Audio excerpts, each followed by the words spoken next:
Australia is in the middle of a housing crisis, and people are searching for an enemy. Yes, we all love to hate on greedy landlords, government incompetence, and especially those noisy NIMBYs. But today I'm going to show you why blaming them is only scratching the surface, and who actually holds the power to keep housing expensive, scarce, and frustratingly out of reach. Stick with me, because by the end, you will know where to direct your anger to. When you turn on the news, the picture painted is a grim one. Rents up, mortgages crushing, construction companies going bust. Without getting too much into it, there were multiple reasons that housing and other daily necessities like food and fuel spiked in price. Supply chains wrecked due to COVID and a silly park ship in Suez, letting the money machines go brrr during COVID, pandemic fallout, and geopolitical turmoil. These resulted in prices of everything just about rising, and developers getting scared, builders going broke, and immigration roaring back just as supply housing dried up. And so the oldest market law in the book kicked in. Low supply, high demand equals sky-high prices. Almost everyone gets caught in the crossfire of the blame game. From senior citizens holding on to big family homes,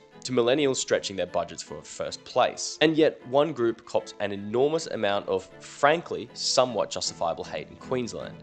The NIMBYs. NIMBY is an acronym for Not in My Backyard. They are the self-appointed Karen and Kevin guardians of neighborhood character, whatever that means. They'll fight against anything: apartments, rail lines, wind farms, even childcare centers. And they use coded language that signals what they're really concerned about. Overdevelopment really just means I don't like new people. Out of character, that's code for I don't like change. And community identity concerns, that's signaling that they just want to keep undesirables out. They object to everything: new homes, new infrastructure, even cutting down a dangerous tree. So it's easy to see why people think NIMBYs are the reason housing is unaffordable by helping to restrict supply. But here's where things get interesting. Are NIMBYs really that powerful? Do they actually decide what gets built, or are they just a noisy distraction while someone else pulls the strings? It might not come as a shock, but NIMBYs don't actually really have much legal power. They only exist because the government gives them a microphone, who then subsequently glues their ear to said microphone. In Australia, the Constitution gives planning and development responsibilities to states, who then subsequently delegate certain responsibilities to councils through various legislature. Councils subsequently write vague and, quite frankly, lazy planning schemes that can be so open to interpretation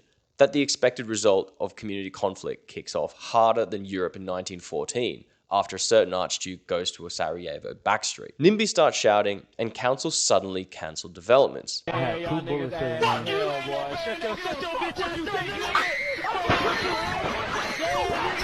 But who really has the power to cancel developments? Well, unsurprisingly again, it's the state government. The state and its planning minister pretty much have ultimate power and can step in at any time during a development application in order to override councils and ram through projects. Housing, stadiums, mega suburbs, they all live or die with the whims of state politics. Unfortunately, that power is used in the most random, inconsistent ways. As an example of the arbitrary application of said powers, the state planning minister stepped in to reject an affordable housing project in the wealthy beach town of Noosa, where the average house mortgage is big enough to devalue the Australian dollar, because it didn't fit the character of the area. In other words, they just don't want new poor people in the area. And when I say poor people, I mean the essential workers that support the Noosa economy. Contrast this with development just down the road that will house about 50,000 people in a space larger than some small cities, that somehow magically pops up that will have actual, measurable, detrimental impacts to the biodiversity, traffic, amenity, urban sprawl-related garbage,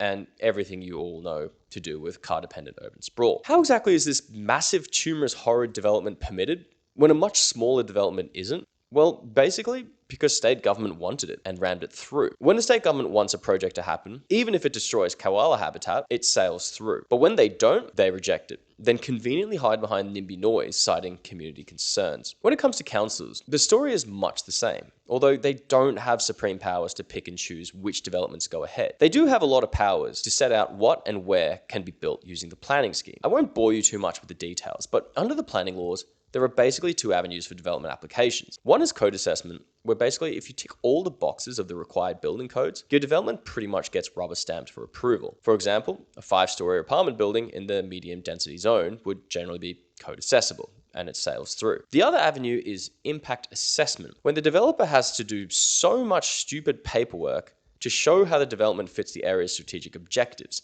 But also, people have the right to provide feedback on submissions. Community feedback is then somehow used as part of the development assessment criteria. But here's the kicker. There is no magic trick to community feedback. There's no formula. No one really knows how the council considers it. The council doesn't really have guidelines on how feedback is taken into account. It's just one giant crapshoot. The problem then lies with the council who do not set out enough zones for code-accessible housing development that can meet the housing demand. Sure, there are medium density zones in the city, but not nearly enough to meet demand. And because there is now a shortage of higher density zones, because developers aren't building because it costs too much, developers are now just using these empty zoned land as capital investments to trade on later. Because why develop land when you can just wait 5 years and wait for the capital appreciation? Because the rest of the city is low density sprawl, and the Brisbane City Council made the 1000 IQ move in 2019 to ban townhouse developments development now is seriously restricted to large apartment zones. Councils then use vague planning rules to stall or reject applications that could go either way.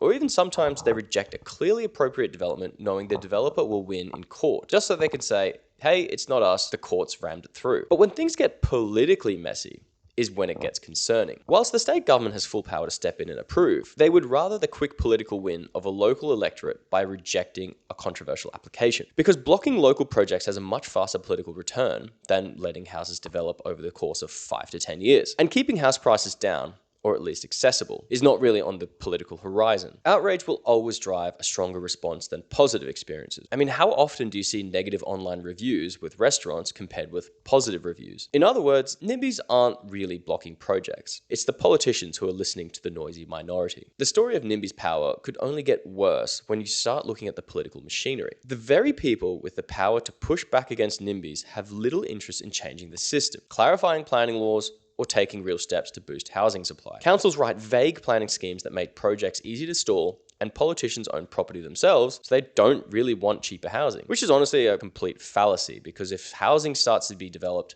and densified, that means your property becomes valuable in the area. And the Federal Housing Minister has literally admitted on record that the goal isn't to make houses affordable, it's to keep prices rising. We want to bring house price growth into something sustainable. So we're not trying to bring down house prices, but we don't want to see some of the growth that we've seen in some parts of the country where you're getting double-digit increases in house prices year on year. Why don't you want to be seeing house prices drop? Because if you're looking to get into the market, if you're a young person looking at what's ahead of you, you definitely want to see house prices come down. Well, that may be the view of young people. It's not the view of our government. So of course townhouses get banned in low density zones to protect backyards, while farmland gets bulldozed for sprawl. That's not an accident. It's design. Now, before we roast NIMBYs too hard, there are just 2 caveats I want to cover. Sometimes they're right. Bad developments do exist, and occasionally NIMBYs save us from genuine planning disasters. It's fair. The second caveat is their concerns usually come from real lived experience. Traffic, noise, community loss are reasonable complaints that are generally manifested in the areas they seek to prevent, such as denser developments. Now, to properly tackle these concerns, you need some serious political dialogue and collaboration. It's a very complex problem. That is something that politicians right now are not interested in. 4 years is their current political term, and it's really hard to push through something like that in 4 years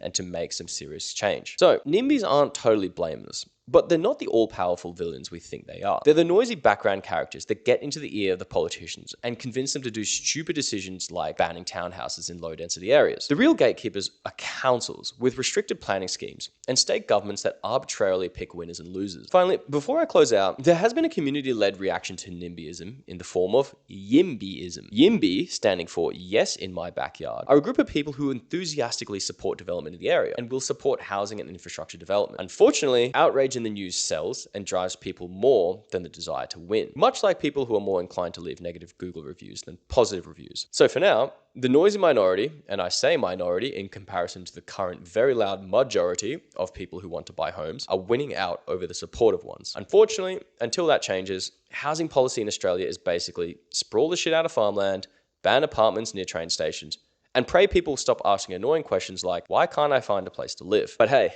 at least you'll still have a characterful neighborhood, just one you'll never be able to buy into unless you win the lottery, inherit from grandma, or start selling meth. Now, this was a quick video. I just wanted to get this one out whilst I'm just currently traveling Australia. So I'm not really around my usual setup, but I've got a lot of footage for you guys to create into some very interesting videos, specifically about the Brisbane bus network. So keep a lookout for that. And thanks for the support. We'll be coming back soon.